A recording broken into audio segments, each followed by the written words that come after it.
Assalamualaikum warahmatullahi wabarakatuh.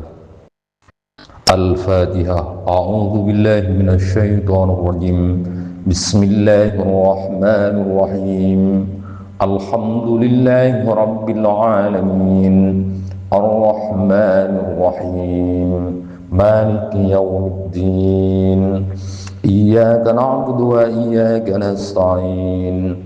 Ihdinas siratal mustaqim, siratal ladzina an'amta 'alaihim ghairil maghdubi 'alaihim waladdallin. Rabbighfirli wa liwalidayya amin. Bismillahirrahmanirrahim. Allahumma nawwir qulubana bi nuri hidayatika kama nawwartal arda bi nuri syamsika abadan abada. Allahumma 'allimna ma jahilna wa dzakirna ma nasina wa fahimna bi rahmatika ya arhamar rahimin. Rabbi shrah li sadri wa yassir li amri wahlul 'uqdatam min lisani yafqahu qawli. Wa sallallahu ala sayyidina Muhammadin wa ala alihi wa sahbihi wa sallam.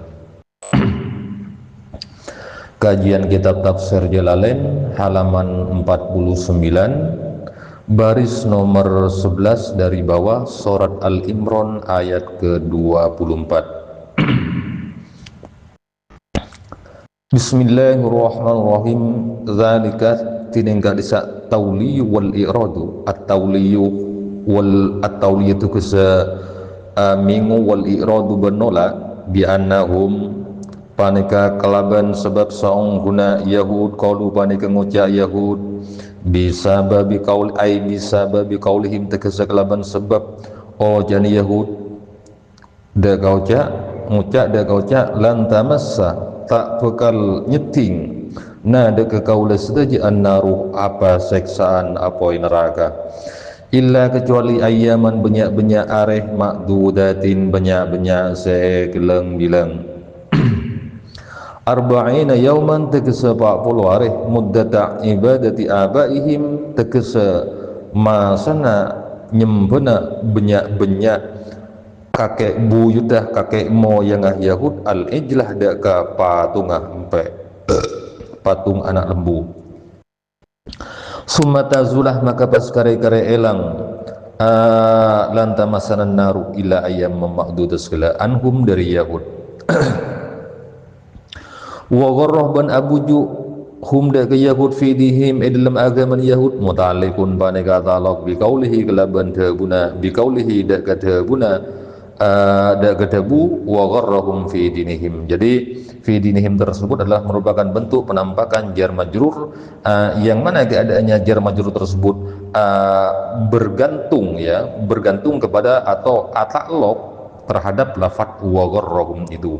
Ma apa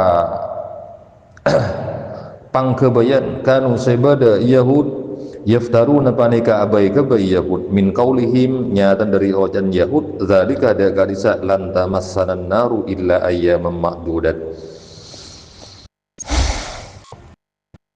Jadi surat Al-Imran ayat ke-24 ini adalah merupakan sebuah bentuk lanjutan daripada firman Allah Subhanahu wa taala sebelumnya, yang mana keadaannya sekelompok dari kalangan orang-orang Yahudi sempat datang kepada junjungan Nabi besar kita Muhammad sallallahu alaihi wasallam. Mereka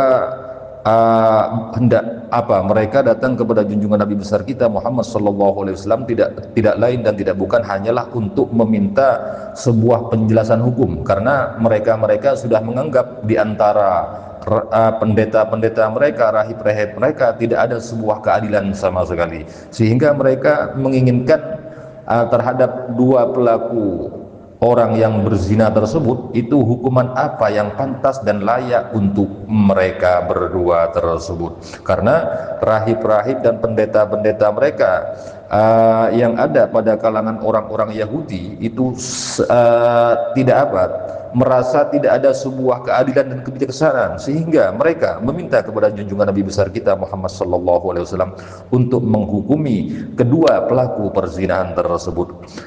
Hukum apakah yang layak dan pantas bagi mereka berdua? Namun setelah Rasulullah alias junjungan Nabi besar kita Muhammad sallallahu alaihi wasallam menghukumi kedua pelaku tersebut, ya, kemudian keadaannya mereka justru berpaling dari hukum yang telah ditetapkan oleh Nabi Muhammad sallallahu alaihi wasallam, bahkan mereka tak segan-segan menolaknya.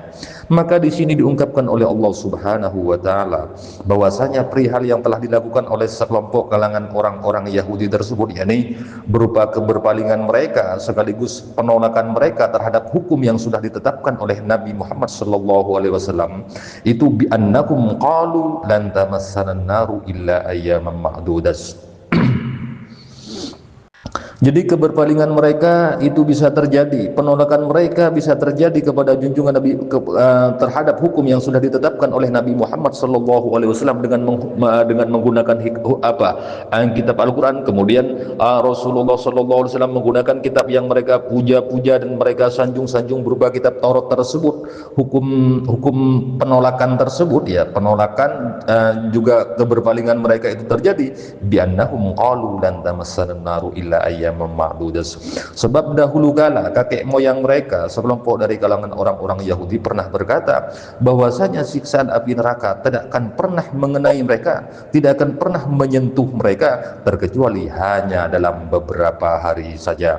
Katakanlah arba'ina yauman. Di sini ayyam ma'dudat itu ditafsiri dengan sebuah penafsiran arba'ina yauman, selama 40 hari, selama 40 hari 40 malam lamanya, yaitu sebuah masa penyembahan kakek moyang mereka, ya, kakek buyut mereka dari sekalangan kelompok orang-orang Yahudi pada era Nabi Musa alaihissalam, yaitu sebuah masa penyembahan kakek moyang mereka terhadap patung anak lembu ketika ditinggalkan oleh Nabi Musa, ketika keadaannya orang-orang Yahudi tersebut itu ditinggalkan oleh Nabi Musa untuk bertemu dengan Allah Subhanahu wa taala, untuk melakukan sebuah mikot, berjumpa dengan Allah Subhanahu wa taala demi untuk menerima sebuah kitab Taurat, ya. Maka ketika ditinggalkan selama 40 hari 40 malam lamanya, maka keadaannya umatnya Nabi Musa tersebut justru mengkhianatinya. Justru keadaannya mereka menyembah sebuah patung anak lembu, ya, yang telah yang telah dikibarkan oleh Samiri itu, sehingga di sini orang-orang Yahudi menganggapnya bahwasanya siksaan itu tak lebih daripada arba'ina yaman ayyam ma'dudat, yakni hari-hari yang terbilang, yakni apabila keadaannya orang Yahudi itu sudah menjadi suratan takdir untuk masuk ke dalam api neraka, maka tak lebih daripada 40 hari 40 malam lamanya, yaitu sebuah masa penyembahan kakek moyang mereka terhadap patung anak lembu itu. Summa tazula anhum, kemudian keadaannya siksaan yang sudah ditakdirkan oleh Allah Subhanahu wa taala itu akan hilang, ya, akan lenyap dari hadapan mereka. Katakanlah bahwasanya mereka akan terbebas apabila sudah sampai batasan 40 hari tersebut. Padahal pada kenyataannya hal yang mereka kemukakan demikian, hal yang mereka ungkapkan lan tamassana naru illa ayyamam ma'dudat, yang telah dikatakan oleh kakek moyang mereka itu adalah merupakan sebuah tipu muslihat, ya, tipu daya, sehingga keadaannya mereka anak keturunan dari orang-orang Yahudi tersebut terperdaya dengan sebuah bujuk rayuan gombal yang tanpa adanya sebuah dasar dan bukti-bukti yang akurat, yang tanpa adanya sebuah dalil dan korena yang menunjukkan yang telah disebutkan oleh nabi-nabi mereka, ya. Jadi tidak ada satupun nabi-nabi di antara kalangan orang kaum Bani Israel tersebut menyatakan bahwasanya kalangan orang-orang Yahudi tersebut itu tidak akan pernah disiksa oleh api neraka terkecuali hanya dalam beberapa hari saja. Itu adalah merupakan sebuah bualan saja, yakni sebuah omong kosong. Mereka terperdaya dalam agama mereka tentang apa yang telah mereka tentang apa yang telah mereka buat-buat, maka yaftarun, padahal pada kenyataannya keadaannya kakek moyang mereka dahulu kala itu adalah hanya sebuah bualan saja, yakni omong kosong tanpa berdasarkan bukti-bukti yang akurat, tanpa berdasarkan dalil ataupun sabda yang telah dinyatakan oleh para nabi-nabi kaum Bani Israel tersebut. Maka setelah itu dilanjutkan oleh Allah Subhanahu wa taala dengan ayat ke-25 daripada surat Al-Imran. Fakaifah, maka halagatipun apa? Ay halakum tegaseteng kana Yahud. Jadi dalam fakaifah tersebut, apabila dilihat dari sebuah kitab i'rabul Quran, maka bisa mendapatkan dua jabatan.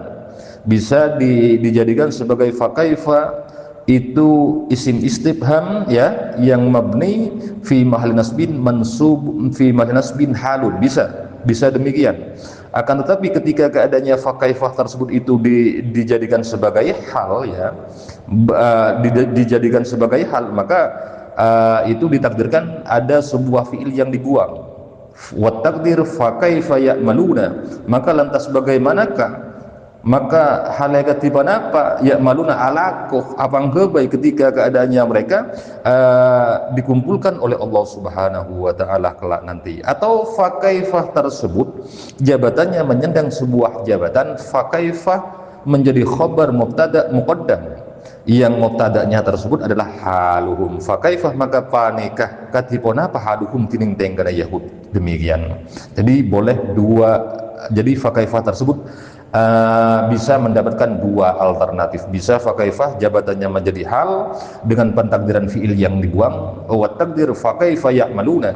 Bisa pula adanya kaifah tersebut itu dijadikan sebagai khabar mubtada muqaddam yang mubtadanya dibuang berupa lafaz haluhum. Fakaifa, maka halagatipun apa halahum tegeseteng kana Yahud idza jamana tatklana ngumpulaki sengkokum deka Yahud liyaumin daga sitong are ai fi yaumin daga sa dalam sitong are la raiba setada pun apa keraguan panika maujud syakkat daga sekeraguan panika maujud fihi dalam yaum huwa tining yaum yaumul qiyamati panika are kiamat.